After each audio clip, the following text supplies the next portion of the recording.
right, guys, welcome back to another episode of the Rust Belt Outdoors. On today's episode, I sit down with Andy Bader. Now, Andy's a really interesting guy. He's a member of the Farm Bureau. Not only is he a member, he's on the council. He's a former president. He's held multiple positions appointed by cabinet appointees. The guy is super intelligent. I basically grew up outside. He's done everything imaginable from farming. He grew up hunting, fishing, all that good stuff. This was a really good conversation. It was really nice to get another perspective on the outdoor life from somebody who approaches it from a much different way than I do. I really enjoyed talking to Andy. I'm hoping to get him back on in the future where we can get a little bit more in depth on some of the stuff that we just touched on this podcast. Also, Andy wanted me to point out um, the deer per square mile and what those numbers actually look like for a healthy herd. If you guys Google it, the Google AI, surprisingly, I know Google AI, but the Google AI actually gives you a fairly decent overview with a lot of cited articles that it's pulling from on what this should look like.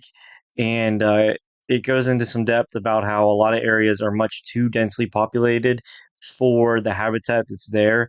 And this is having a dramatic impact on our farmers. As a lot of you guys know, farmers nowadays really don't make any money at all. It's basically take out a loan, make enough money to pay the loan off next year, take out a loan, and it's a vicious cycle. They're not profiting at all. They're living in constant debt. I know that's how a lot of people live, but we really need to help our farmers out. I mean, without our farmers, we don't have a whole lot of anything. We can't eat. We're SOL. And then also with that deer per square mile, it's really hurting the herd's health. And I know a lot of the guys that I hang out with, like to hunt and whatnot, they all want to shoot nice trophy bucks, which is great. I'm all for it. I try and shoot a nice trophy buck every year also. It's makes it more fun, more exciting for me. I mean, I'm going to eat the meat no matter what. But when we have healthy deer herd numbers, so healthy numbers per square mile, everybody benefits. The hunters benefit, the farmers benefit, the whole nine yards. This is something that we really need to work with our state commissions on and our local farmers and really make sure we're reporting those harvests and make sure that we're following the rules and the guidelines to help maintain healthy herds and using good science-based biology to conserve our animals, our wildlife, and our plant life and all that fun stuff. Yeah, so I'm Andy Bader. I'm a farmer from central Pennsylvania, just outside of State College. I'm on the board of directors for Pennsylvania Farm Bureau. And on the board of directors, I guess I've gone into my fifth year now as a director on Pennsylvania Farm Bureau. I'm also the chairman of Pennsylvania Farm Bureau's Wildlife and Fisheries Committee. And I have a handful of other committee posts and titles in Pennsylvania and nationally. But I think we're here today to talk about primarily wildlife issues. Yeah, I think that'd probably be the best. I'm curious. I didn't know the Farm Bureau had a fisheries and wildlife committee. What is that all about? So the Wildlife and Fisheries Committee has been in existence for a number of years. There are a number of committees within Farm Bureau that are made up of Farm Bureau members across the state. They're generally led by a director, one of the directors on the main state board. There's an environmental committee, there's a dairy committee, and there's been a wildlife and fisheries committee. Actually, I should correct that. There's been a wildlife committee for a long time. Just within the last couple of years, we added fisheries to it because we've become more interactive with people who are raising fish to be stocked in streams and other aquatic agriculture. So we changed it to wildlife and fisheries. Okay, so getting involved with like the hatcheries and that type We're of getting stuff. involved with the commercial hatcheries and understanding what their issues are with raising fish. They have issues with depredation from certain birds that are either local to the area or in particular some migratory birds. So Right. we've had a lot of conversations with the hatcheries about that. Does Pennsylvania have any commercial fish farming going on where they're Oh raising? yes, yeah, Okay. there are commercial hatcheries scattered across the state. There's a couple near Fayette County, and there are a couple in South Central. And of course, there are obviously a lot of government-owned fish Right. hatcheries, state Yep. and federal. But we're primarily representing the commercial fish hatcheries. Now, on those commercial ones, are they raising those for consumption or strictly for stocking? The people that I've generally been talking to are generally raising them for stocking. Okay. Yeah, I believe there are some people that are raising them for consumption, but I've not had any interaction with them Okay. so far.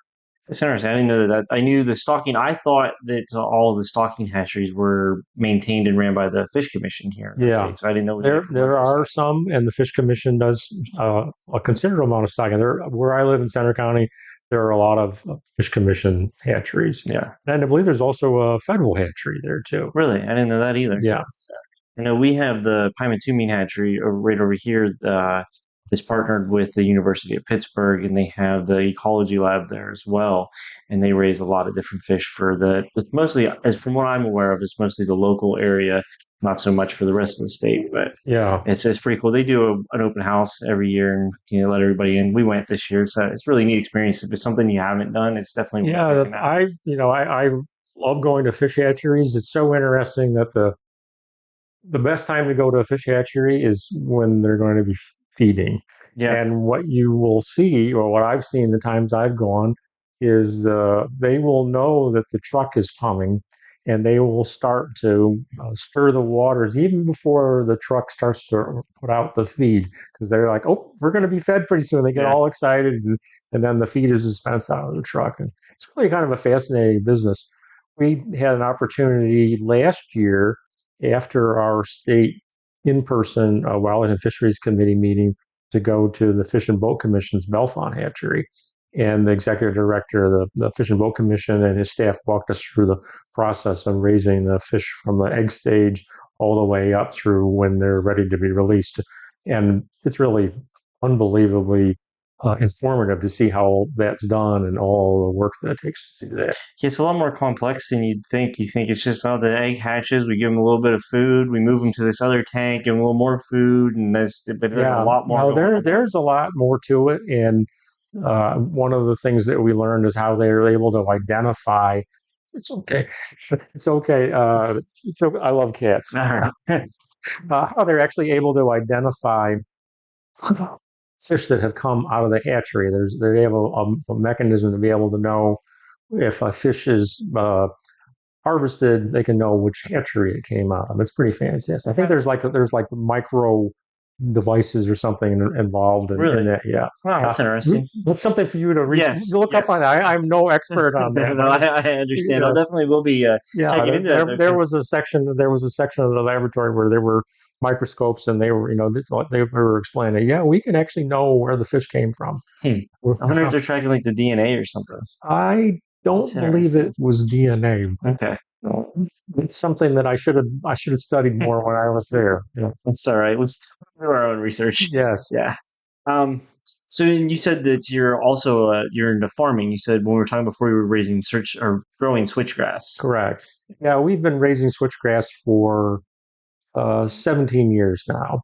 And we planted it. Initially, we planted the field because we thought it would be a low maintenance crop. And it was at the time that biofuels business was predicted to be a booming type business.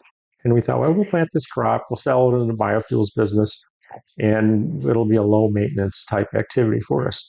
Well, the biofuels business, particularly cellulosic ethanol, which is what we were contemplating would be our market, never really took off. There are some other aspects of biofuels that have taken off a little bit. Some of the pelletization has taken off a little bit, but the big market that everyone foresaw for biofuels never really took off. We worked at it for a few years, and then ultimately I ended up figuring out that I could sell it for mulch to certain types of growers, primarily organic and sustainable growers. So we did that for many years. And we did actually for, I guess, about a third of our lifetime being a switchgrass business. We did sell it also to Penn State for biofuels research. They would come out and pick up bales that would go into their laboratories for biofuels research, and students would come out and the researchers would come out. And so that's it's a line of business that I really became somewhat known for in Pennsylvania as being I would say somewhere between a knowledgeable and a promoter. And those two things are not always the same That's thing. very yes, that's the very first statement. That's right. Yeah. Now with the switchgrass, like if you're looking at soybeans and corn, that the farmers, there's a lot of depredation to that. Do you have issues with that in Well, the switchgrass? interesting thing about switchgrass is that uh, the warm season grasses are actually not favored by deer typically. And so, to some degree, we shot ourselves in the foot a couple of years ago. We put a mile of 8 foot deer fence around our farm because we have habitat programs underway in our wooded areas for endangered warblers. These are warblers that fly up from South America every year, and they hatch their young up here in Pennsylvania, and then they fly back. And so we worked with USDA and NRCS to develop the forest habitat for these warblers. And part of the properly developing forest habitat is reducing deer damage in the Hmm. forest area. We have massive problems with forest regeneration in Pennsylvania because of deer damage. And so my wife and I decided, okay, well, we're gonna plunge forward. We'll fence the entire farm with a 8 foot deer fence. And the nice thing about that is the regeneration has been very good in our forest area. To some degree, it kind of shot us in the foot for our switchgrass because the deer actually ate the weeds out of switchgrass field. Oh, And okay. so we started to see a little bit more weedy material in the switchgrass field. Right. But we were about at the end of life on the switchgrass. Yeah, because I Anyhow, think you had mentioned before we started recording, it was about 7 years yeah, on that. I was just at the Ernst Conservation Seeds facility today, and we were talking about switchgrass. They're the one of the largest growers of switchgrass in the United States, certainly east of the Mississippi. And there's no one more knowledgeable about switchgrass, and they were telling me that they believe they get about 9 years out of a standard switchgrass. And so we're at 17, and harvested well beyond what the typical curve was, and so the field got a little thin, it got a little weedy, and this year we decided, well, we're going to transition out of it and we'll move it into pollinator habitat, which is also something that we're sorely in need of in Yes. Pennsylvania. Not just Pennsylvania. I mean, that's a nationwide It crisis. is a nationwide crisis, and we were talking earlier this morning, and I've seen the research that the bee populations really have taken it on the chin over the last year. We lost something like 60, 70% of hives because of primarily mite damage. And so that's a big hit. Yeah. And so, we need both the commercial bee industry, but we also need native bees to Hmm. pollinate. And we need other insects too. Yes. There are, I have a friend who's an entomologist at Penn State, and she was over at a house for dinner a couple of years ago, and she was telling me of all the insects that are incredibly important to the natural world, but aren't really, let's say, sexy or well loved. Right? Right. Everyone knows about monarch butterflies. Hmm. Everybody knows about bees, and people may know about certain caterpillars and things like that. Yeah. But there are whole legions of other insects that are incredibly important to the food chain, and they don't have their own Facebook page, Right. and so uh, making sure that we provide proper habitat for all these insects, whether it's forest habitat or whether it's early succession forest habitat or meadow or something like that Yeah. is very important. On a lot of those insects, much like the monarch, they specialize in one food source. Like the Well, monarch's looking for that milkweed, the rest yes, of those have a singular food source that that is correct. rapidly disappearing. That's commonly the case, and with regard to the monarch, the monarch does use milkweed, different types of milkweed, and the curious thing about that is that at times, of course, milkweed can be a control problem for commercial agriculture. Can't have too much milkweed. Anytime you have a plant that's in a commercial crop that gets to a level where it becomes difficult for the seeds to be cleaned effectively and marketed, it becomes a problem. It also becomes a problem when a combine or a harvester gets clogged up with the product from those Hmm. invasive plants, or actually it reduces yield. So it's a big balance for us in agriculture. We want to use the minimum number of chemicals that we can to produce a crop, and we'd like to not detrimentally impact all of the good natural things. And so I think that the farming industry is well aware of that. We do a pretty good job.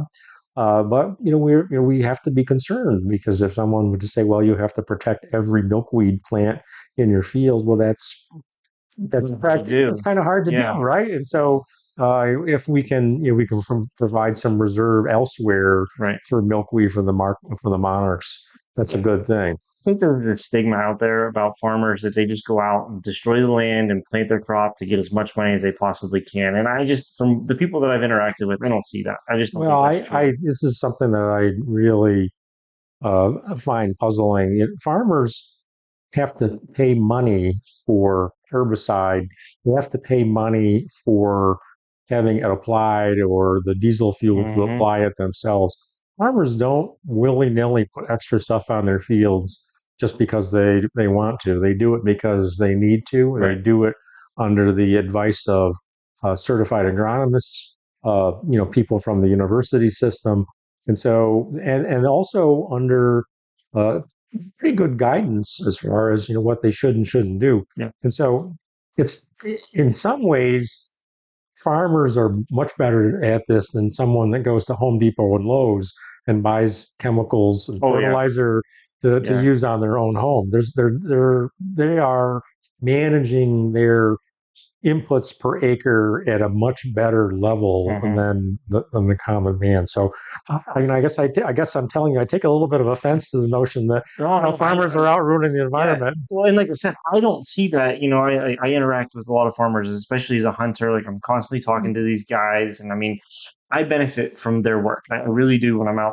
especially whitetail. They go to the fields, soybeans and corn crops, which is the major producer here in Pennsylvania, and they absolutely love them. And it's like Crawford County is becoming known for large buck, and it's because of the farmers. If they weren't planting the crops, the our deer wouldn't be nearly the size that they are. That's where they're growing from, and I see the work and I talk to the guys, and it's like you said, it is 100% a business. And I don't care what business you're running, you're trying to increase profit while dropping your bottom line. That's correct. And nobody's going to buy extra stuff that's unnecessary. Nobody's going to use extra product that's unnecessary, especially when we know the price of grains down, the price of all your farm goods are down. Like there Right. isn't a single place where that's gone up on the farmer's end, anyways. On the consumer's end, yes, but the farmers they're losing money hand over foot every Yeah. single year.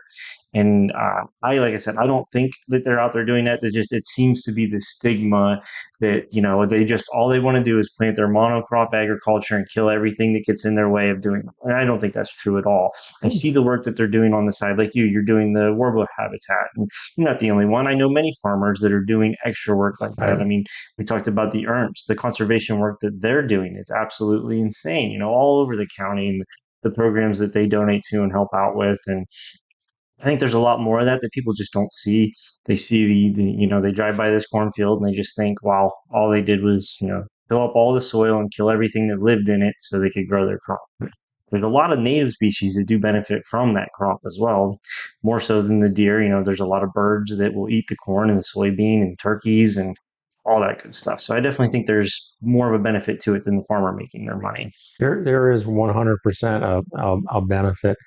The other thing that agricultural crops do is, to some degree, keep down some of the invasive that are problematic. And I think that, and I'm guilty of this at times myself. If you look out at a meadow that has not been cultivated into commercial agriculture, you might say, well, that's all green.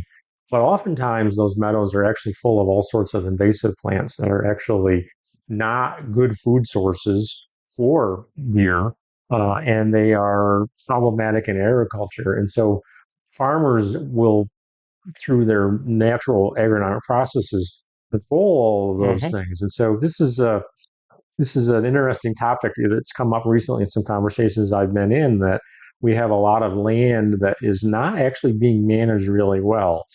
It's full of a lot of invasive plants.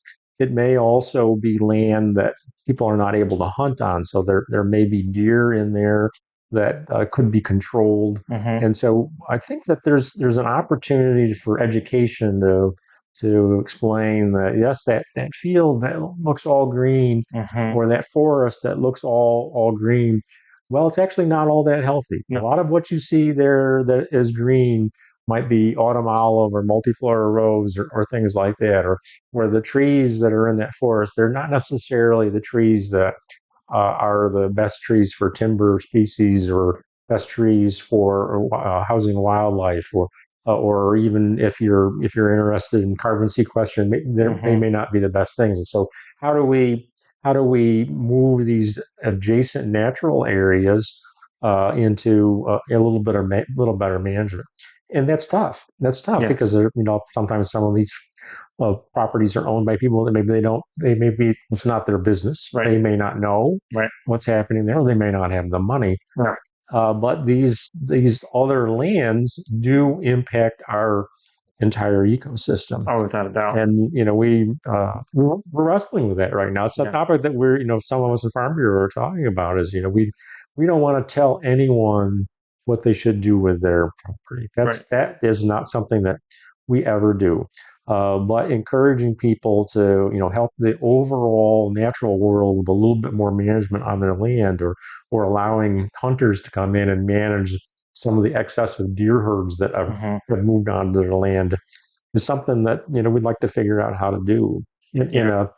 a way that's not seen as being heavy-handed or over the top. Yeah, I definitely think the deer management is moving in the right direction. I know the Game Commission just announced earlier this week that this year, every resident that applies for a doe tag in the first round is guaranteed a doe tag. That'll be hugely beneficial. I know that myself, I've kind of thought about some ways to help out with that. And I like the idea that some states have where you earn a buck. Yeah, So I think it's Alabama, maybe it might be Georgia. I don't remember the exact states, but you have to harvest a doe before you're allowed to harvest a buck. And I think not the entire state would be right for that, but there's definitely yeah, portions of the state where something like that would work beneficially to the deer population. And I think we would grow bigger, better, healthier deer by implementing stuff like that. It's not always, I mean, density is great to a point. And once you go beyond that point, especially when you have those invasive species in your forest, in your meadows, that they're not getting the nutrients from, then it's just devastation to the herd because they're not going to get the feed yeah. and disease and all that stuff. Well, and then unfortunately they come out and they eat the crops of the farmers that I Yes. represent. Yeah, the earn buck program is something that we've talked about a lot, and it does make sense. It's an interesting trajectory.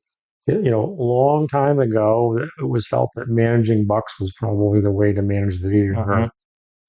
And then we've moved to a notion where a lot of people like to be out with say a young person and they Mhm. harvest their first buck. It's a bit of a rite of passage. I see that in my own family. Right. I totally understand it. Um, but unfortunately, the does are having twins or triplets. Uh-huh. And the better way of managing the deer population is actually by managing the does. And how we thread that needle to allow the farmer to have adequate hunting on his property and control the does, but also at the same time allow a farmer to harvest the trophy buck. Right. I totally understand why someone wants to harvest that trophy buck. It's certainly momentous. It's tough. It is. That's really a tough Yeah. issue, and I know it's something that I've heard that the game commissioners talk about is the balance of making sure that we take out enough does, but also allowing people to have those once in a lifetime moments. Yeah. Well, I know we went through a period there in the late 80s, early 90s where the population was just devastated here. And so we moved to a management system where we didn't want to harvest the does. It was back when they implemented the 3-day doe season. And they did that to try and recover the population. And it has since more than recovered. But I think there's still a good number of people out there that are kind of still trying to manage on that old system where, we've had the QDMA, the Quality Deer Management Association, come out, which is now the National Deer Association. And the good, healthy management has completely shifted. I mean, Yeah, like you said, it's harvesting the does. I know, so I hunt the Hamilton's properties here in Crawford County, and they're great people. If you ask for permission, they give you permission. And I know the one piece that I hunt right down the road here, there's at least 20 other people that hunt it. I still had an opportunity at a beautiful buck this past fall. I messed it up. That's on me. But I also harvested a doe early in the season as well. And I still saw 20, 30 deer a day, even with those 20 people there. So I yeah, definitely think that we have the ability to balance that where everybody's getting the opportunities and people can still fill their freezers. And of course, we got the red tag program and the DMAP program, and those are great. I don't think they get utilized nearly as much as they could or should. But they are there. They are good programs that we have available. I just wish the state was a little bit better about getting that information out to the public. I didn't learn about those programs until I was probably, I don't know, 25 years old. And it's just the lack of information being present. Now, granted, if you flip through the book, it's in there if you read every single page. But if you don't know what you're looking for, what you might be there, you're not going to look. And that was my situation, anyways. So, Yeah, I think that publicizing those programs is definitely something that is incredibly worthwhile. I, I'd say my hat is off to the Game Commission and the Game Commissioners the last few years. We've worked quite a bit to build a better relationship with the agriculture community and the game commissioners, and so we're in constant discussion about these issues with the leadership and the game commissioners, and they are doing a better job of publicizing these programs. And they've expressed that they'd like to have more farmers take advantage of them, and so we've been talking to farmers about that. An example of that would be, I think it was now just last week, we were in southwestern Pennsylvania, working with the Game Commission on a couple meetings where we brought in farmers and hunters to talk about those programs, the red tag program, the DMAT program. My farmers in DMAT, and explain how those programs work. The Game Commission is making strides in simplifying the application process for those yes. programs, and they're going to be transitioning the programs to more. I think on the red tag side, more automatic renewals. On DMAP, it's pretty automatic already. Once you put in your first application with a map, the next year you basically click on a box and you get more coupons. So they're doing a great deal of work on those programs. And the other thing that they've introduced recently on a trial basis in southwestern Pennsylvania is the Certified Hunter program.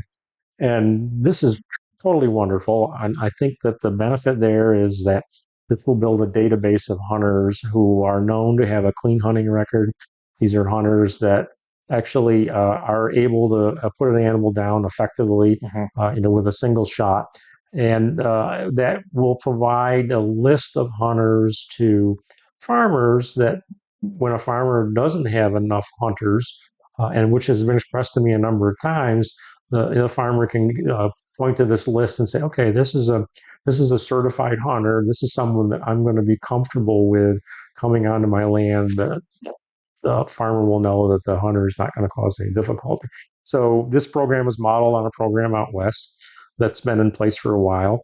The Game Commission did actually have a similar program years ago, did not work effectively at that time, but it was at a point in history before we had a lot of the electronic tools that we have now, the databases, et cetera. And so I'm excited about that. We, at the meeting, I went to one of the meetings myself last week, and there were hunters there that were interested in it, and then there were farmers that were interested in it. So that's a great step ahead. And I'm really encouraged by that and other signs of cooperation that the agricultural industry has with the Game Commission and the hunting community right now. It's going to make a positive impact in how we manage wildlife. We have other wildlife issues other than just deer. Yes, we do.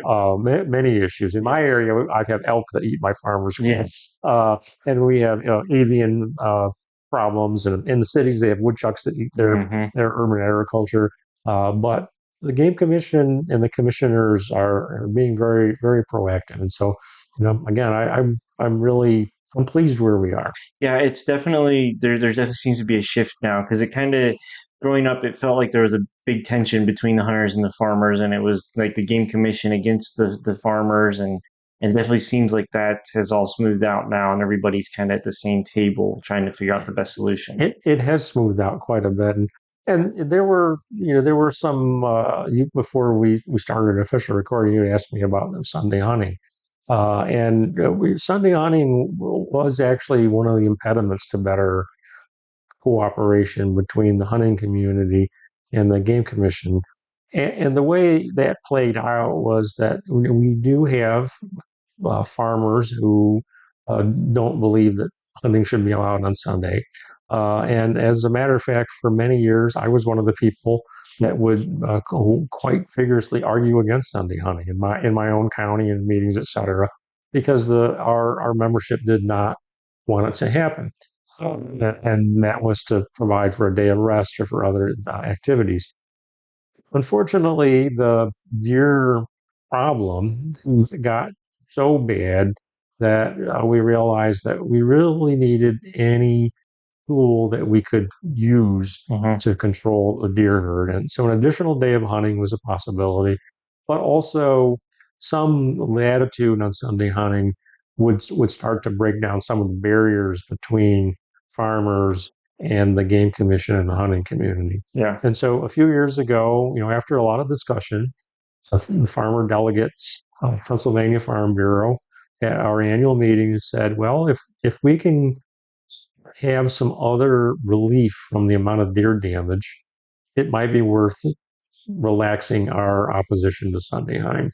So that's actually an official policy. I paraphrased it, Right. but the farmer delegate said if we can make some traction on these other issues and stop us from losing millions of dollars of revenue because of deer damage, we can budge a little bit on Sunday hunting. Yeah. And so that's actually was a watershed moment that allowed for more communication on that issue and other issues in game management with the uh, agriculture community now working with the hunting community and the agriculture community now working with the game commission. Yeah. And so wherein if you'd asked me a dozen years ago, would I ever see a meeting where there were hunting organizations and the farmers all sitting side to side and talking about how to manage the natural world, I would have told you we're absolutely crazy. Right. We have those meetings now. Good. We have those meetings. We all know each other. Yeah. We're talking. My own committee. I have actually the former president of the game commissioners is on my wildlife and fisheries committee. So we have excellent progress towards communication on the things that need to happen. There are probably some things that we're not always going to be in alignment on, but in general, we're in a much better place than we were just a few years ago. Absolutely. If we can get everybody at the same table and get all those perspectives together, we're going to find the best solution possible. It might not be what this individual wants or what this group wants, but it might be the best for the natural world, which is what we're really there to do. Yeah, it's a matter of a little bit of compromise all the way around, and building some consensus. And so, I really extend my gratitude to the delegates of Pennsylvania Farm Bureau who agreed a couple of years ago that okay, we need to be a little bit flexible and maybe we'll get something in return. And you know what, that's the way it seems to be working out. Yeah. And so that's a good thing. There's Senate Bill 67 right now that's kind of going back and forth between limbo that would, it looks like it's going to help out the farmers just as much as it's going to help out the hunters because it's going to allow the game commission to regulate that Sunday hunting, but it's also going to create a new position on that board that's going to allow somebody from the agriculture world to have more input. And I think that's great. I really do think that that's the best of both worlds right there. Again, back to that multiple perspectives idea. So hopefully we can see some progress on that. I know it's kind of going back and forth. Yeah, I'm optimistic that we'll get it through this time. I was at the House Game and Fisheries Committee meeting last Tuesday while I was in the Capitol. Stopped in for a little bit and saw some of the discussion about the House version of that. The House version of that legislation is exactly the same as the Senate version now, and hopefully we can get both versions voted on the main floor of those chambers and get it across the finish line. It's an interesting political time in general in Pennsylvania and America, right? And so I remain optimistic that since both parties are going to move similar legislation forward, that we can get it done. I know when we talked to Secretary Redding of Pennsylvania Department of Agriculture, I think he generally says that wildlife management is like issue number 2 that farmers always ask him about. So it's a major issue. Absolutely. And the hunting community, most of the hunting community has wanted Sunday hunting for a long time. And if we can get some of the other relief that's bundled with that, again, this goes back to the compromise that the farmer members agreed to at our annual meeting. if we can get some of that relief, then I think it's a win-win for everyone. I definitely think so. I think it'll be good for the natural world as well. I think we open up, especially with Pennsylvania does really good with science-based management on all of its wildlife. So we just give the Game Commission more tools that they have at their disposal. That's going to help not just the deer population, but just all of the wildlife in general. And then hopefully we can get this invasive species stuff a little bit better under control. I feel like if we allow for more days hunting, we can sell more licenses, more guns, more ammo, we get more money in, that we can work on those other programs and help better. At least, I mean, the Game Commission really only has jurisdiction on the state game lands, but I mean, there's I forget what the acreage is there, but it's over 500,000 acres here in the state that they manage directly. That would be a good place to start, with getting rid of some of that Yeah, invasives. we'd like to see uh, much the same as I was earlier. I was grousing about some of the private landowners and Mm-hmm. having control of invasive on their lands, and I also noted that it's expensive and Yeah. takes money. Well, it takes money for the game commission to do this work as well, and Right. it unfortunately is not often a one and done thing. The game commission does have some money that they could allocate for this, but I'm always going to tell you that it's important to understand that the game commission and the game commissioners have many different constituents. Mm-hmm. And so while we're talking about today, we're talking about farmers, I also recognize that hunters have their own perspectives about what the game Yeah. commission should be doing. And then there are citizens that don't fit into either of those categories, including some who are perhaps anti-hunting Mm-hmm. entirely, or not in favor of any sort of wildlife management. So I don't envy the conversations the game commissioners have Right. to go through to balance all those things and figure out, what is an effective use of their money. Clearly, I'm talking to them about what I think that should Right. be done to benefit farmers, but I always know that there are other people talking to them too, Mm-hmm. and they have to reconcile those different opinions.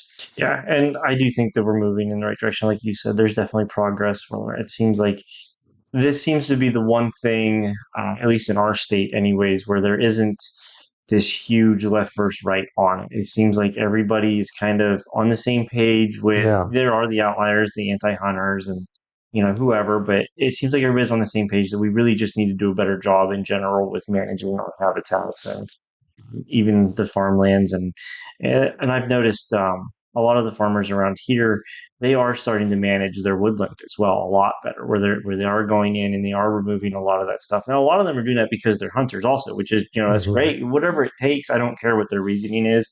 If they're getting out there and doing it, or if they have somebody that's leasing that property that's getting out there and doing it, by whatever the end to the same mean is, I'm all for it. So are you have you ever heard the name Doug Duran? So he's a farmer out in Mm-hmm. Wisconsin. He is very well connected with the Meat Eater crew, with Steve Rinella and those guys. He has a program called Share the Land, where he enrolls farmers and he enrolls hunters and he brings them together. And this isn't something where, like what the state's doing, where they just kind of like the farmer just goes out and like, if these people are in this program, they can hunt my property. This is more of, we're going to share the land, we're going to use the land together. So to be in the program, if the farmer needs help repairing fence, he can go to this list and be like, well, these five guys say that they'll help repair fence, and then they have access to Mm-hmm. hunt on whatever species, whatever seasons. I think something like that would be largely beneficial in our area, because I know a lot of people on the hunter side chief complaint is they don't have access. Everything's private now. Everything's posted now. I don't have access anywhere. I go to the state game lands and there's 50 other people there as soon as I get there. So I think something like that might be pretty interesting and worth trying in our area, in our state, which I know it's very geographically separated and different, but I think it's a program worth a shot here as well. I don't know if you have any thoughts on that. I am not familiar with that particular program.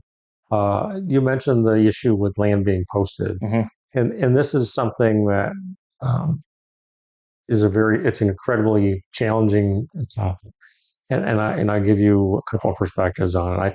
I you know I could never mandate that someone do anything with their land. Your land Mm-hmm. is yours. You should be able to do with it what you want. And so telling someone that they can't post their land or you should do this or that. I think I mentioned this earlier about invasives. It's your land, Right. but what could we do to encourage lands that were posted to be opened up? Well, one of the things that we can do is more education on the need for hunting as a tool for balancing these environmental challenges. That hunting is, we need to be managing the deer herd through hunting. Hunting is the only good tool we have, and we can also start to let's say maybe correct some of the problems that people have had with trespassing and Mm-hmm. other problems. Is one of the reasons why in the bill package that has Sunday hunting, there are also some Yes. changes in the penalties for trespassing. And what we would like to see is making it unconsciously unfathomable that you would trespass or do something bad on a land. It's just not. It would be. It's socially just not something that you would do.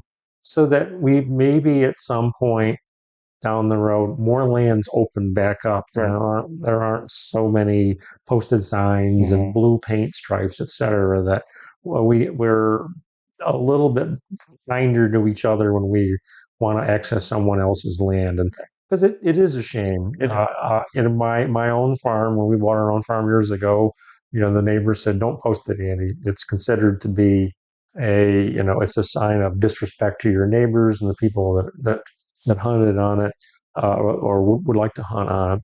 And we didn't for a number of years. And then we had a problem with trespassing with someone that nearly could have burned our barn down. And I called the state police and said, "Well, what should I do here?" And they were like, "Andy, game cameras and trespassing signs, yep. right?" So right there, right, all of a sudden, an openness to allow others to enjoy our land went away. And when did it go away? One bad actor, Yep.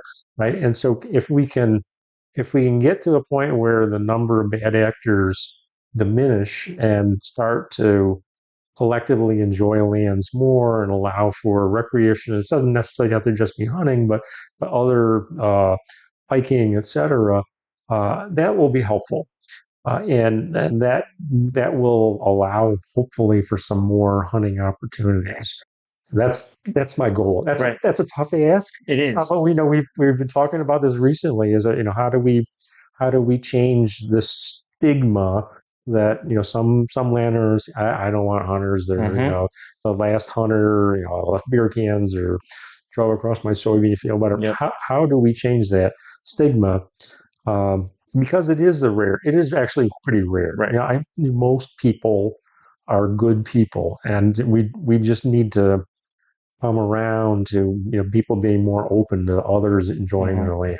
Well, the two people that I have met that post their land, the first one is somebody that bought that property for the purpose for them and their family to hunt and enjoy. Understandable. So I have the same feelings as you do about I should have no right to tell them what to do That's with their correct. Yeah, property. I agree with that completely. The second person that I meet that posts their land is the farmer that allowed people to hunt it, and there was that one person. yeah, Whether, like you said, they drove across their field or they had their four wheelers in there and tore up their roads or the beer cans or whatever it is, it's always just one person. yeah, And now that land's posted for the next 20 years and nobody's allowed access to it. And then even if you go up to them, you're like, "Hey, I know your land's posted. Would I be allowed to?" No, I had one guy, and I yeah. don't blame them. I fully, especially like I fully yeah, understand it. exactly. Like you said, it's a tough ask, and I do think that it goes back to a respect issue that we have, and that's a social culture issue that's going on right now. That if we could get rid of that, I think that we would solve a lot of our problems outside of just hunting and Yeah, agriculture. But yeah, it's definitely tough. I can't imagine, right now the price of land is absolutely insane. State of Pennsylvania, anywhere from $4,000 to $10,000 an acre, depending on where you're at. I mean, you just want anybody in there doing who knows what because you that's right. can't be around, especially if you're a farmer that owns 10 different plots across the county, across the township, or whatever. You can't possibly manage them all or at least walk them all, see it all the time. And you put up the trail cameras, sure, the security cameras, that gets expensive fast, especially, Yeah, the piece that I hunt right down here down the road is 150 acre or 104 acres. They have another piece the road from it, that's another 100 acres, and another piece, it's another. I think total they own like 1,200 acres, and it's all broken up. Well, you can't put security cameras up all over Yeah. that. So when somebody goes in there and they inevitably find what that person did to harm their property, they're going to say, "That's it, we're done. We're shutting it down on Yeah. everybody," and it's unfortunate. It is unbelievably unfortunate, and I know that maybe this is far fetched, but I'm hoping that we can change this. And this what we're talking about right now. We just had this conversation with the hunting organization, the major hunting organizations, about this issue. And part of the other reason we had this conversation is that it's not really easy for the state police or the Hmm. game wardens, et cetera, to always figure out who these people are Right. and have them, effectively prosecuted. And so prevention would be a much better tool. Yes. Eliminating it from happening, making it just so socially bad that people won't do it would be better. So we will try to make it a little bit more punitive if you do trespass. But gee, it would be better if it didn't happen at all. Oh, absolutely. Yeah, Yeah. I definitely agree. And I know so I'm a field technician for John Deere construction dealership, and we rent out some forestry equipment as well. I had a farmer up here in the very northwest corner of Pennsylvania. I mean, 20 miles from the Ohio border and 15 miles from the lake. I had deals up there and was working on his equipment. We got to talking. He said the previous year they had guys come on and no permission, no nothing, did a bunch of damage, shot a ton of deer, and they called the state police. And the state police come out, and they had the identities. They said we can't do anything because it's not posted. This Yeah. is Commonwealth, and you don't have the property posted, so that you have absolutely no rights. So that's the only way they can protect themselves too, is if they put those posted signs Yeah. up, which is it's unfortunate. It is unfortunate. So, but I think the fact that we are in conversation with the Yeah. hunting groups, and many of the people in the hunting groups, and I know that I've heard this from the game commission, they're equally concerned about the Hmm. trespassing problem. It is, it is a not just a problem that it impacts farmers; it impacts a lot of different Yes. landowners and different property owners, and so we'll we'll hopefully make it a little less likely that people will trespass through strengthening the regulations a little bit. But that if you have ideas on this master social campaign, I this wish. cultural I campaign, wish I which did. we would that would be the holy grail, right? To Yes. just Right. get people to behave better in general, right? Let's go back to the golden rule, That's the everybody. golden rule. Golden Yeah, rule. yeah, Yeah, I know. So as a hunter, we had issues with. I was part of a lease in Venango County a handful of years ago. We had 200 something acres leased out. The person who owned the property next to us wasn't a hunter. He owned, I don't know, 100 acres, 200 acres, whatever it was, and he used his property to drive his Jeep on. He had a bunch of off road roads, and awesome, good for you. Enjoy your property, do with it as you please. Unfortunately, though, he felt that his property wasn't large enough. So he felt that he needed to use the property that we had leased out as well. And it got to the point where we had him on camera, we had his license plate, we knew it was. I literally had to go to his door, knock on his door, and be like, "Listen, we've told you 3 times. This is the last warning. The next time, we're going straight to the state police. It's posted, and it's not even like you could miss." yeah, It was unfortunate we had to do that. That we had to put the posters up. It was almost every other tree on the line. That way, you can't say, "Oh, I didn't see it," or "It yeah, wasn't there." And it's a ton of extra work. Where if we could just get to a point where you go to the person's house, you knock on the door, "Hey, can I hunt this property? Can I do this on this property? Whatever." And we have a conversation about it. You might not get exactly what you're asking for, but yeah, they're going to have a lot of respect for you just by showing up. I, since I moved to Meadville about 2 years ago, I think I've knocked on 50 doors to ask for permissions. I think three of those properties were posted. Those were automatic no's. They wouldn't even have a conversation with you. Understandable. Other than those three posted properties, I've gotten two no's on unposted properties. And the one guy even said, "But it's not posted, so I can't stop you." It's like, well, yeah, I talked to you. You don't want me in there. I'm not going yeah, to do it. And it is so. I'm going to respect him. If we could all get to that point, that would be amazing. We would eliminate a lot of these issues, and I think the tensions would drop even further if we could get to that point. But yeah, it's not just the hunters, though. It's the people that are out driving their jeeps or riding their four wheelers and their dirt bikes, and sometimes they're unknowingly doing it too. Their buddy says, "Oh yeah, I got permission to ride in here," and then they're in there, and the farmer comes out, "What are you doing?" my buddy said that we were allowed. No, nobody's allowed in here. That's the next property over, or you're on the wrong road Yeah, entirely, or whatever the case is. So I do know, like with the 4-wheeler thing, I've seen people taking some drastic measures and even put up like booby traps where people could get seriously injured and damage people's equipment very badly. And it's like I understand the frustration, but at the same time, like let's that's not not, good either. yeah, let's not try to hurt somebody Yeah, because they're trespassing or whatever it yeah. is that they're doing. That gets dangerous quick, and they don't need that either. We do not need that. It's uh, I think that the awareness of the magnitude of the problem is out there, Yeah. uh, and we'll see what happens if we change the penalties to make them a little bit stronger. But again, going back to trying to nip that in the bud and would be good.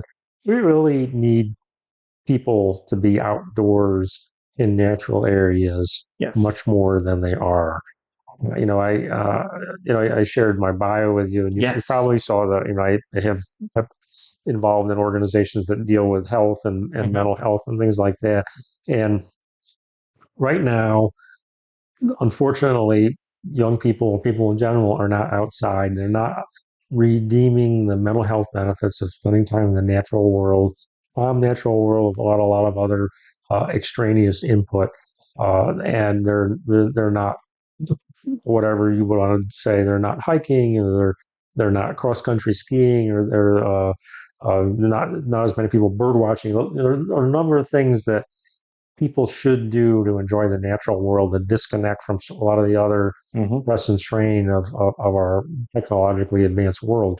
And so making it so that these lands are opened up for those Hmm. activities as well, will be very helpful Yes.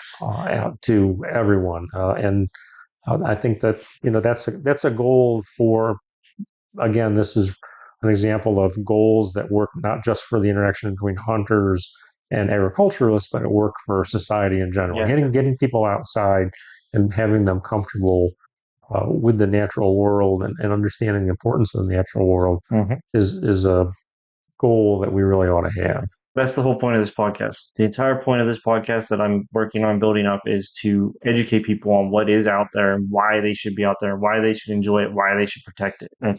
That is my end goal, is to get as many people outside as possible. There's the health benefits. I mean, I read a study here not too long ago that just going outside and looking at the horizon, that will prevent you from losing eyesight much sooner. You just going out and allowing your eyes to focus on something that's way off in the distance helps strengthen your eyesight, or not Yeah, strengthen it, but strengthen the muscles that prevents you from losing your focus and stuff. And I mean, like you mentioned, the mental health side of it yeah, and everything else, and just the disconnect from what we consider as a chaotic life. But in reality, I mean, we live in the best time possible. Like our lives are way easier than yeah, not even my parents or my grandparents. We're not dealing with half the stuff they had to deal with, and but somehow we have way worse mental health and way easier times. And I think a lot of it is we've lost our way and we've lost our meaning. And I think the outdoors is a way to find both of them.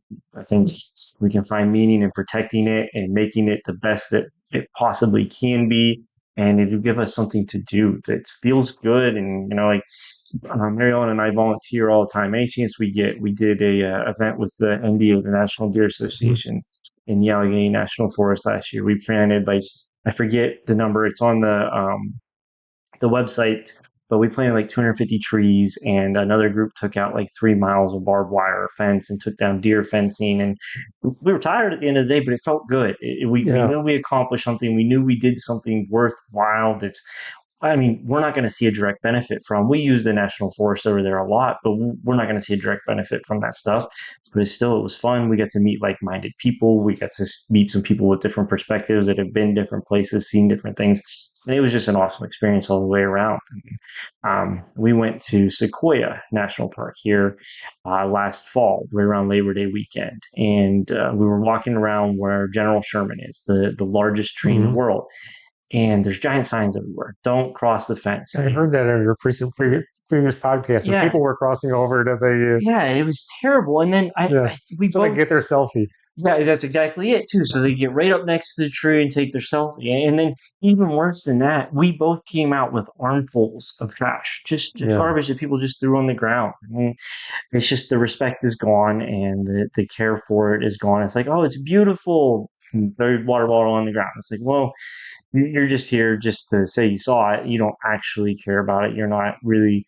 I don't know. I don't even understand because if you're willing to throw the water bottle on the ground, why are you here where this resource is? Because that's going to destroy the resource. yeah. Maybe not today. Maybe not that one water bottle, but it adds up. And I don't think that goes back to that respect thing that we've lost. I think there may be people. I think you're significantly younger than me, but there was a point in time when there was a Native American on a Yes. commercial. I think it was like the 60s and 70s who Hmm. was crying when people were littering. So I think Yes. people have not seen that message I have recently. seen it. I know what you're talking Yeah, about. Yeah, I have seen it. The meat eater's been talking about that a lot recently. I don't know why, but on their well, I think podcast, they might have some people yeah, that are of my age. It's fair, that was a campaign back yes, in the 60s and 70s to prevent littering, and yeah, I think that maybe we've lost track of some of that I do. I that definitely respect do.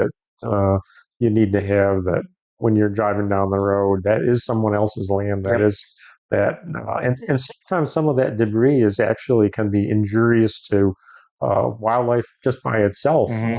Could they could consume it. One of the I guess a little bit of a soapbox topic is I hate balloons. Balloons are very festive, Hmm. etc. But I find them on my farm, in the Yep. woods, in the field.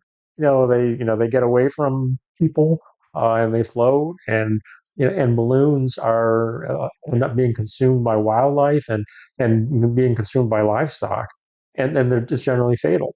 Yep. And so it's kind of a form of littering, but it's kind of out of sight, out of mind. Hmm.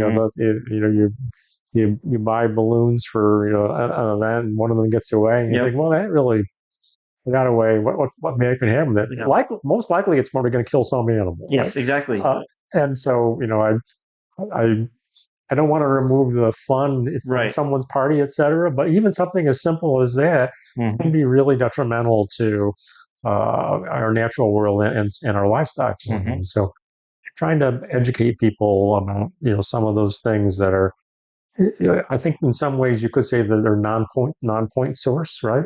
Where it's not always so easy to identify where that damage came from, Right. but it's still damaging. Yes.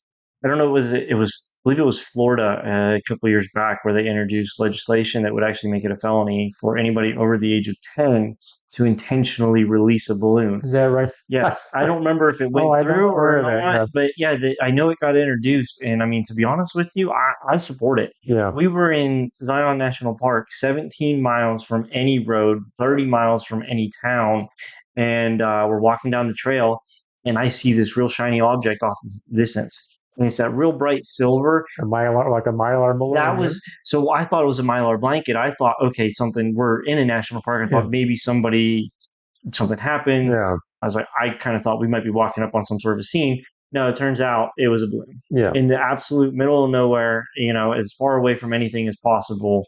And it was just a balloon sitting on top of the surface that was even half covered with dirt. It had been there so long. So we picked it up, of course, and packed it out Yeah. also. But yeah, I'm right there with you on the balloon thing. I absolutely hate them as well. Again, have your festivities, but be Yeah. responsible about it. It's not that hard. I get it. Things happen, things get away, but let's do our best to Yeah. prevent that.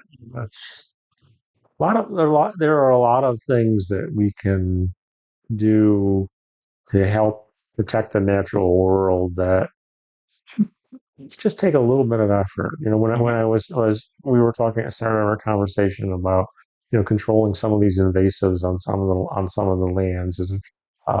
Things. If we just take a few little steps here and there collectively, it would add up. yeah, It really absolutely. would.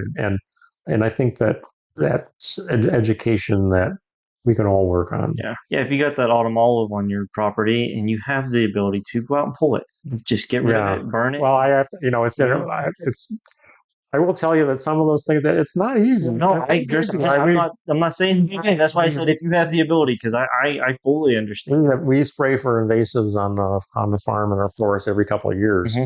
And actually, like we have somebody lined up to do it this year, and I wish he'd been there already.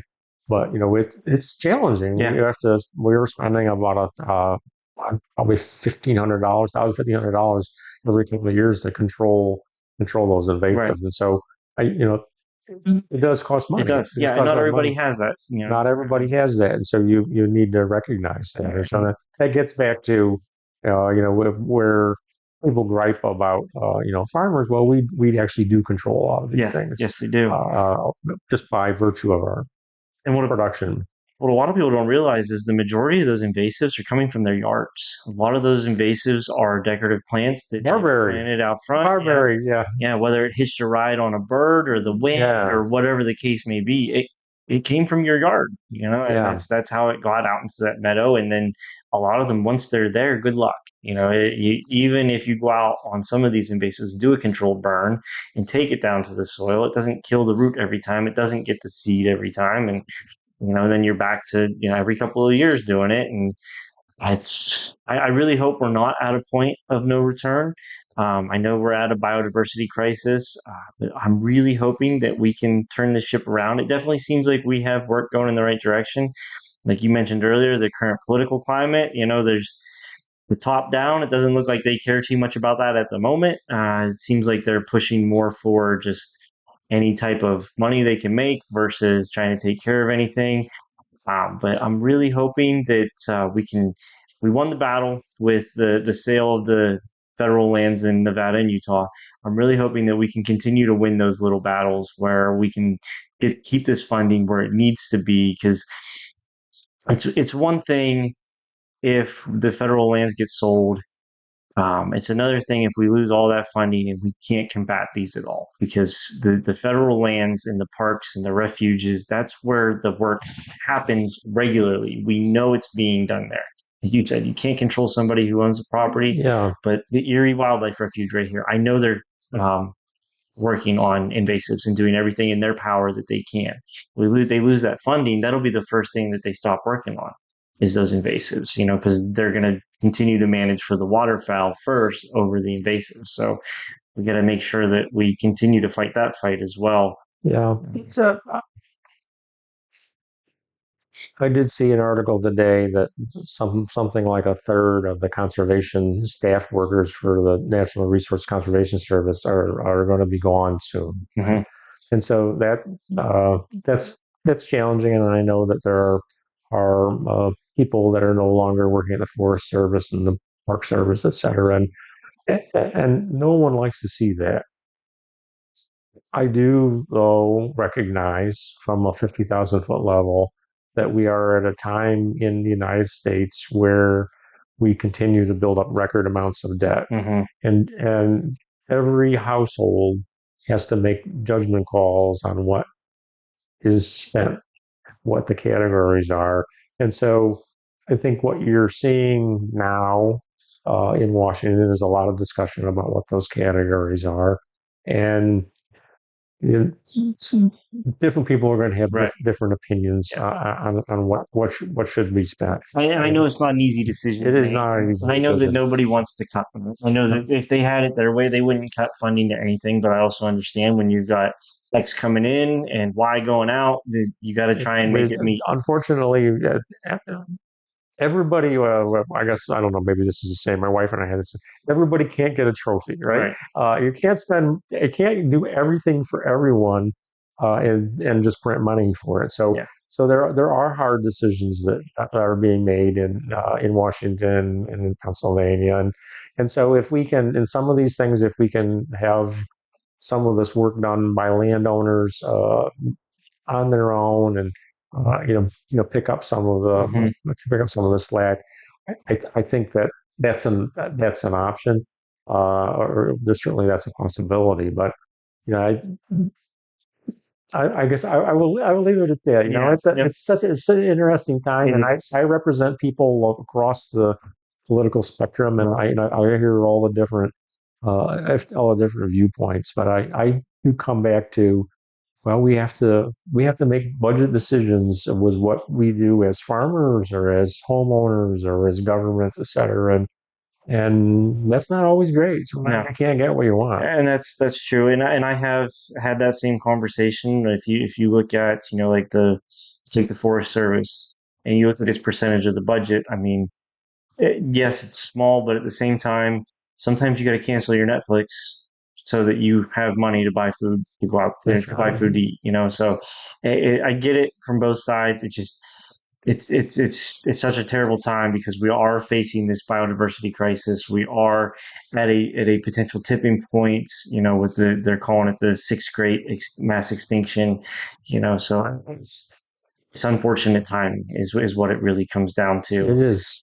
It is very challenging, and we have a geopolitical struggle with other world powers, Hmm.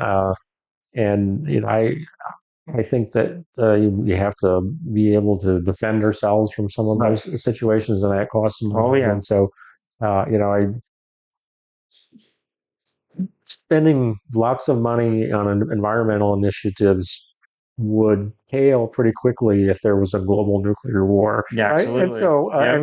I mean that's kind of simplified, Yeah, but but you are right. yeah. So I'm always hopeful that there are learned people Mhm. in Washington that are making these judgment calls Yeah.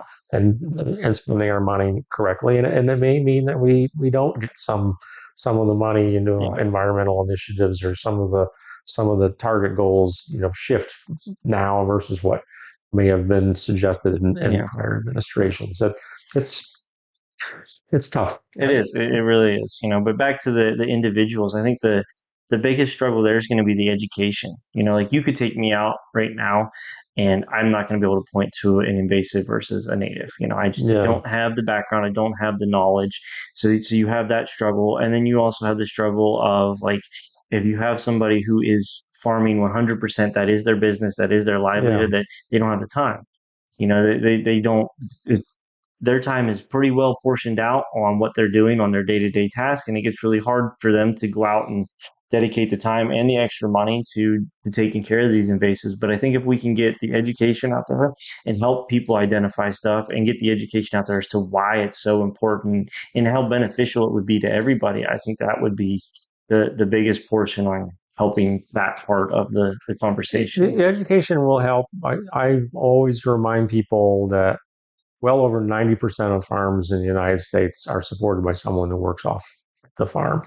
And so what that means is you have farmers who are working a day job or maybe even a night job, Right. and then they're farming in their rest time Hmm. periods. And so their ability to do some of these other things is somewhat diminished. And that is another dilemma that we face in agriculture. And actually, I get a lot of conversations. I hear a lot of conversations about big farms being bad, et cetera. But often big farms are actually better able to do some of these things Hmm. because they have the financial structure and they have the staffing to handle some of these environmental issues versus a smaller farm that maybe it's only one person and that person's also working a job elsewhere to pay Yep. for groceries and health insurance and they don't have the time to do stuff. So helping farmers of either scale, a small farm or a large farm, do this stuff. There could be different tasks that need to be done, Right. but it's just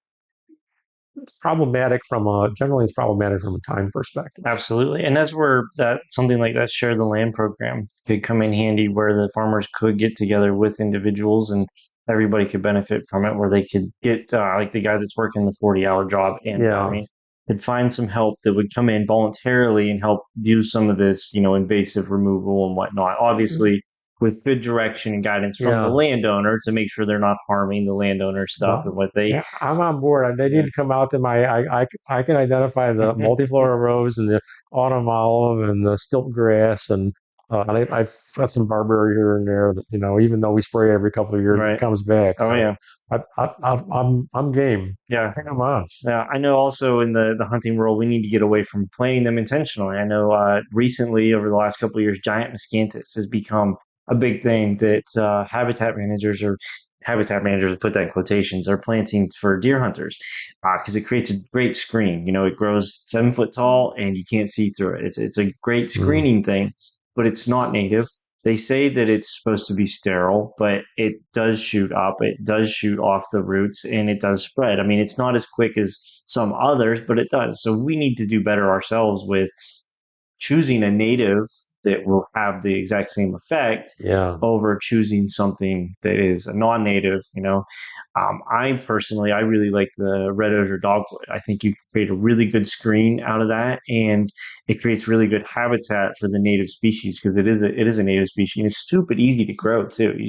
I planted, well, I didn't do a very good job at it. I planted probably 250 trees, and I think I got about 30 that took real well. And the deer kind of hammered them down pretty good too because I didn't put up any Hmm. fencing or anything. But you just get a 4 foot long section, cut it off from a living tree, stick it in some water, and then early spring, stick it in the ground and it grows. Live stakes. Yes, Yeah. it grows great Yeah. and it works.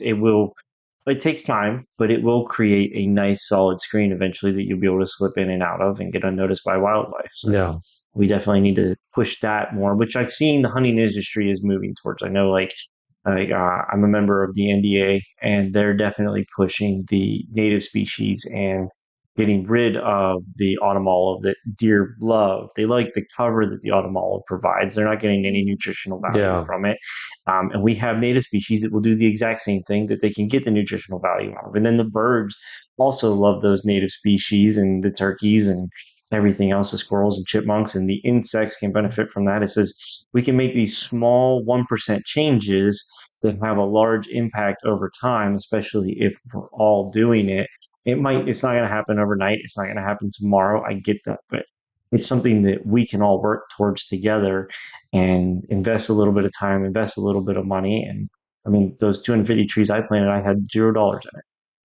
When I was doing work, driving around all over the state to fix equipment, I was on a piece of property. I'd ask, "Hey, do you care if I cut a couple branches off of this?" "No, go ahead." I had a bucket in my truck. I drove around with it for months, and just kept good water in there, and that's probably why Yeah. most of them died because I didn't get them in the right, climate once they were cut. But it didn't cost me a penny. So we can do stuff like that and really benefit everybody and everything. It's amazing how an ongoing program on your land pays off. Mm-hmm. We had a very exciting moment a week ago on our farm. We have a section of our forest that's in habitat for the cerulean warbler. Again, this is a warbler that actually overwinters in South America in coffee plantations. And there's a whole discussion down there, the way coffee is raised and whether there's shade for the cerulean warbler. We'll put that's out Mm-hmm. there on their Yeah. end. But here, the cerulean warbler comes up and raises its young in Pennsylvania and other nearby states. So we've been managing this forest area for I guess 6, 7 years now, maybe more like 7 years. And so the Penn State forestry researchers were out to the farm the last few weeks, and it was really fascinating. They were doing an inventory of what we had for timber. We've been controlling invasives. Actually, this particular section of our forest, I think, is the best section of our forest as far as what we've been able to achieve. We controlled the invasives. We did some selective thinning. It's all deer fenced out. And so they were doing an inventory of what the plant stock was, but they also had placed recording devices throughout the woods to record the bird sounds 5 to 7 a.m. The birds are Mm-hmm. most vocal during that time period. And and lo and behold, they recorded sounds of cerulean warblers. Really? And so we're like, and we know that the cerulean warblers had decided just up the road from us, Mm-hmm. maybe a mile or so up the road. But I'd never actually seen any really evidence that we had them Right. in our forest. And one of the researchers came down and talked to my wife, one night and said, "Oh yeah, we picked up the sound of the cerulean warblers because through artificial intelligence and computer Mm-hmm. technology. And there's this app Merlin. It's very Yes. similar to I was just Merlin. going to ask you about It's that. very similar to Merlin. They're able to they record all the bird sounds. They're Mm-hmm. able to pick out all of them. They picked out a Yeah. Sterling warbler, and that was really very cool. I was like, and And so, yeah, that was a lot of work to get there. It took Right. years of work and Yeah. ongoing work, and we're still going to work on that. But every now and then you have a win like that where you're like, okay, well, actually, we actually doing something good. Not to mention the fact that we supported the research work of some of the folks at Penn Right. State, and they had an opportunity. They spent days up in the forest inventorying plants, and so it's good. When you actively manage your land, yeah, there are benefits to the overall world, but there you can also realize Oh some yeah. benefits of your own. Oh So yeah. it's a good thing. Yeah. Absolutely. Just out of curiosity, what did that management look like? What did you guys do work wise?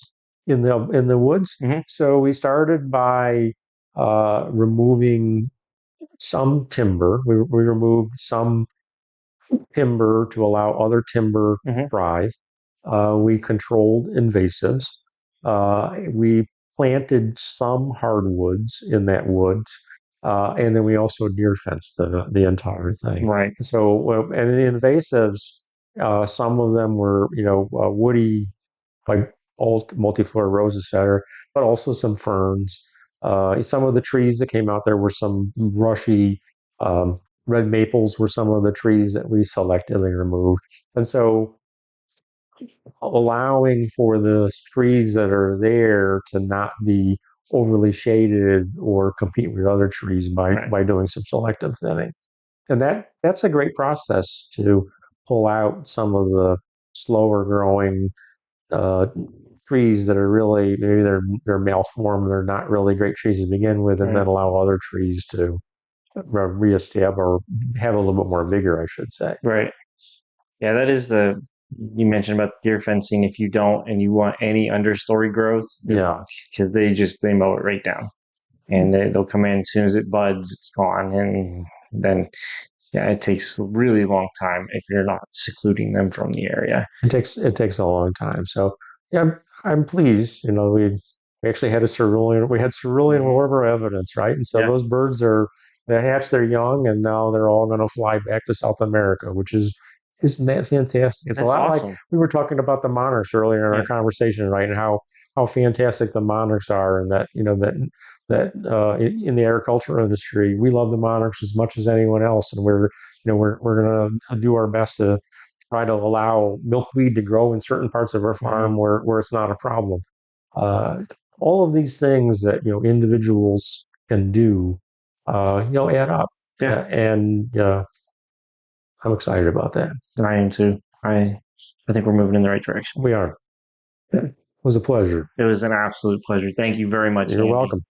All right. Hopefully, you guys enjoyed that conversation as much as I did.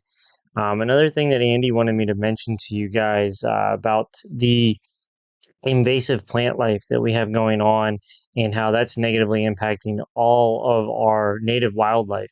So the deer are negatively impacted by that because they don't get nearly as much nutritional value out of it, and they really avoid eating most of those invasive plants. And of course, the birds and all the other wildlife aren't getting what they need from it either, especially like our grasslands. The grasslands here in the US are taking a huge hit over the last decades, century, however long it's been.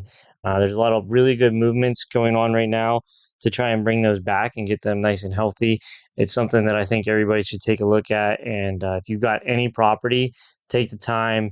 If you don't know what you're looking for, get somebody out there that does. There's a lot of people that will do this free. They'll come out, do a consultation with you, show you what the plants are that you should have, show you what's on there that shouldn't be there.